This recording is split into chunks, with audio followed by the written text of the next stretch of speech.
2024 দেখতে দেখতে চলে গেল। আজকে 2025-এর প্রথম দিন। সবাইকে ইংরেজি নববর্ষের অনেক অনেক শুভেচ্ছা। হ্যালো এভরিওয়ান, কেমন আছেন সবাই? চলে আসলাম ছোট্ট একটি ব্লগ নিয়ে।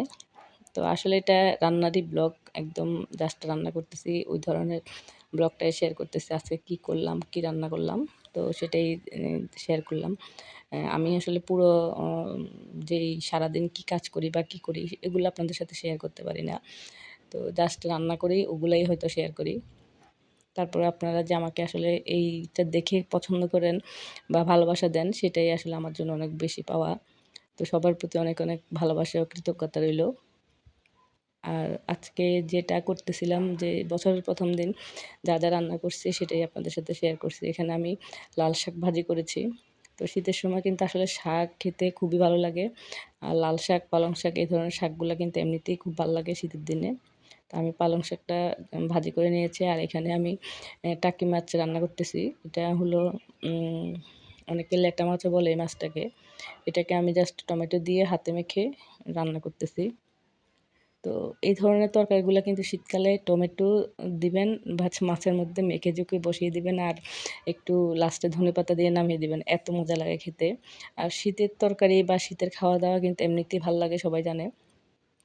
গরমের সময় তো দেখা যায় আসলে গরমের কারণে অনেকের খেতে অস্বস্তি হয়, খেতে বসলে গরম লাগতেছে এরকম। শীতের সময় কিন্তু সেই ব্যাপারটা থাকে না। আপনি জাস্ট গরম গরম রান্না করে পরিবেশন করে দেবেন, যে কোনো জিনিস এমনিতেই ভালো লাগে। তো আমার শাকভাজি, মাছের তরকারি দুটাই হয়ে গেছে। এখন আমি কোয়েল রান্না করব। তো কোয়েলের মাংসটা কিন্তু আসলে খুব টেস্টি। যারা আসলে খায় নাই তারা জানে না, আর যারা আসলে খায় তারা কিন্তু জানে যে কোয়েলের মাংসটা খুব টেস্ট হয়। আর ইদানিং তো ধরেন আগে কিন্তু এটার এত প্রচলন ছিল না। ইদানিং কিন্তু কোয়েলের মাংস খাওয়ার খুব বেশি প্রচলন আসছে। তো যারা যারা খান নাই তারা কিন্তু ট্রাই করে দেখবেন, যে আসলে খুব মজা লাগে খেতে, অনেকটা কবুতরের মতো এরকম। তবে কোয়েল রান্না করার সময় কিন্তু এটা একদম ছোট্ট হলে কী হবে, ছোট্টটার কিন্তু অনেক গুণ আছে। এটা কিন্তু অনেকটা মশলা দিয়ে ভালো করে কষাইতে হয়। তারপরে আবার দেখা যায় এটা সেদ্ধও বেশি নেয়, মাংসটা একটু হার্ড হয়। তো তো এটাকে আপনি যখন ভালো করে একটু কষিয়ে তারপরে একটু সেদ্ধ করে নেবেন, তখন দেখবেন যে মশলাটা ভিতরে ঢুকতেছে, খেতেও ভালো লাগে। তো আপনাদের সাথে হয়তো কোনোদিন এটার রেসিপিটাও শেয়ার করব, যে কোয়েলের মাংসটা কীভাবে আমি রান্না করি আর কি। অনেকেই রান্না করে, খুব মজা করে রান্না করে। তো আমি কিন্তু কোয়েলটা আস্ত রান্না করতেছি না। অনেকে কিন্তু ছোট দেখে এটাকে আস্তই রান্না করে। আমি কিন্তু সেটা করতেছি না। আমি এটা জাস্ট পিস করে নিয়েছি। তো এতক্ষণ পর্যন্ত আমার সাথে যারা ছিলেন বা আমার ভিডিওটা যারা দেখতেছেন, এতদিন পর্যন্ত আমার পাশে যারা ছিলেন, দেখছেন আমার ভিডিওগুলা, তো সবার কাছে একটা অনুরোধ থাকবে, যে ভিডিওটা আসলে যখন দেখবেন তখন আপনারা প্লিজ ২-৩ মিনিট হলে একটা ভিডিও দেখবেন একটু কষ্ট করে। আর লাইক করতে কিন্তু ভুলে যায় অনেকে। দেখা যায় অনেকগুলো কমেন্ট পেলাম কিন্তু লাইক পাই না। তো লাইক দিতেও ভুলবেন না। এটা আপনাদের কাছে জাস্ট রিকোয়েস্ট, আপনাদের ভালো লাগলে দিতে পারেন। জোর তো আসলে কাউকে করতে পারি না। আর চ্যানেলটা যদি ভালো লাগে তাহলে প্লিজ একটু সাবস্ক্রাইব করে দিবেন। তো আমার কোয়েলের মাংস আমি আসলে রেসিপি আজকে আপনাদের সাথে কোনোটাই দেখাচ্ছি না। জাস্ট রান্না করলাম, এগুলাই দেখাইলাম। যেহেতু বছরের প্রথম দিন সবাই একটু চায় অন্যরকম খেতে। তো আমার আসলে পারিপার্শ্বিক বা শারীরিক কন্ডিশন সবকিছু মিলিয়ে আমি কিন্তু ওভাবে কিন্তু আয়োজন করতে পারি নাই। আর বাঙালি তো ধরেন যেকোনো একটা অকেশন পেলেই হলো, মানে খাওয়া-দাওয়ার একটা আয়োজন করে। তো আমি আসলে করতে পারি না। আমি জাস্ট চিন্তা করছি যে বাসায় মাংস আছে, গরুর মাংস, ওটা রান্না করে দেবো। আর রেগুলার যা রান্না করি তাই। তো ওগুলাই করে দিলাম আরকি।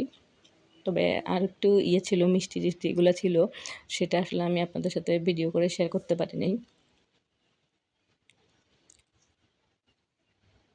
তো সবার কাছে আসলে যদি ভালো লাগে আমার ভিডিওগুলা, তো আপনারা সাথেই থাকবেন। আর আমার যেহেতু আসলে অনেকটা গ্যাপ পড়ে গেছে, মানে আমি আসলে রেগুলার ছিলাম না, ইরেগুলার হয়ে গেছিলাম। তো এখন আমার আসলে কাজ করতে কেমন জানি একটু লাগতেছে, যে কোত্থেকে শুরু করব, কিভাবে শুরু করব, মানে সেটা আসলে বুঝে উঠতে পারতেছিলাম না। আর আমার চ্যানেলের যে অবস্থা, মানে সেটা আসলে বলে বোঝাতে পারব না। আর যারা আমরা আসলে এই অনলাইনে কাজ করি বা এটা শখের বশে কাজ করতে এটা এখন আসলে আমাদের অনেক বড় একটা শখ হয়ে গেছে। তো দেখা যায় যখন সবকিছু ডাউন হয়ে যায় তখন মন খুব খারাপ হয়ে যায়। আর আমার ঠিক সেম অবস্থা, কারণ আমি এটা গ্যাপ পড়ে যাওয়াতে আমার এখন সব কিছুই মানে ডাউন হয়ে গেছে। এটার জন্য আসলে মনটা খুব খারাপ যে আসলে কোত্থেকে শুরু করব, এটাকে আবার আগের জায়গায় নিয়ে যাব কিভাবে? এগুলো ভাবতে, ভাবতে দেখা যায় আমি আসলে মানে বুঝতেছি না আসলে সত্যি কথা যেটা, যে কিভাবে কি করব আরকি। কোত্থেকে শুরু করব, কিভাবে এটাকে আবার আগের জায়গায় আনতে পারবো বুঝতেছি না আরকি। তো ইনশাআল্লাহ হয়তো আপনারা যদি সাথে থাকেন তাহলে হয়তো ফেরত যেতে পারবো আগের জায়গায়। কারণ আপনাদের সহযোগিতায় কিন্তু আমি এতটুকু এসেছি। আর আপনারা আছেন বলেই কিন্তু আমি আসলে সাহস পাই যে হ্যাঁ, কাজ করে যাবো। আপনাদের সাথে কথা বলতে, বলতে আমার কোয়েলের মাংসটা হয়ে গেছে। এখানে আমি জাস্ট গরুর মাংসটা বসিয়ে দিয়েছি। আর আজকে যেভাবে গরুর মাংসটা রান্না করতেছি আসলে এটার রেসিপিটাও আমি আপনাদেরকে শেয়ার করি নাই। আমি রেগুলার যে মসলা ব্যবহার করে গরুর মাংসটা রান্না করি আমরা, ঠিক সেভাবে ব্যবহার করে রান্না করতেছি। কিন্তু এটার মধ্যে একটা এক্সট্রা জিনিস ব্যবহার করতেছি, সেটা হলো যে গুঁড়ো দুধ। এখানে কিন্তু আমি টক দই দিচ্ছি না।